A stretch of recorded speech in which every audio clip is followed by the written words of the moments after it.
In this Prezi presentation, I will go over ways to help you have a stress-free wedding day. As a professional wedding planner and day of coordinator, I have compiled important tips that I learned from my own wedding and my career. Tip number 1, stay on schedule. There are a lot of factors that can go into the day of your wedding. Vendors will arrive at different times. There can be hair and makeup appointments, photography before and after the wedding, not to mention the schedule of the reception itself. No bride or groom should be worried about time management on their wedding day. My best advice is to hire a day of coordinator who will keep track of the time and keep you informed as to what should happen next.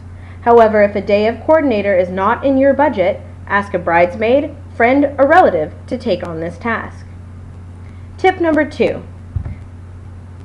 stay hydrated and rested.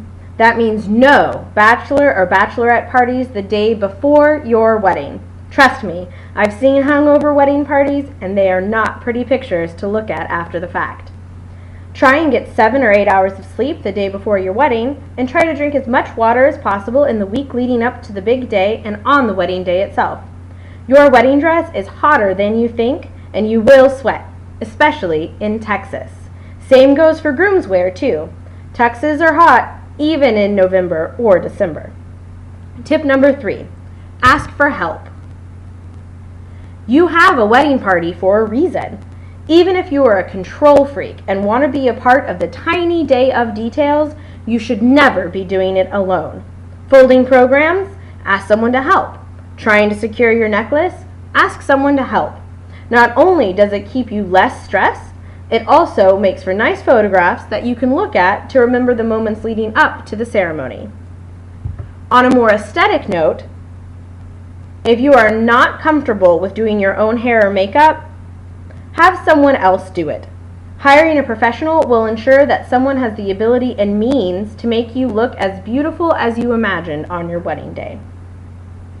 And finally, the most important tip, and the one you should truly take to heart, is remember you are getting married. At the end of the day, that's all that's happening. You are getting married. Focus on that. Focus on this wonderful commitment you are making to your true love and best friend, and if you keep that in mind, the monogrammed napkin mistake won't be such a big deal. I hope you have enjoyed these tips. If you want more tips or information on wedding planning and coordination, please visit www.craftedweddings.net.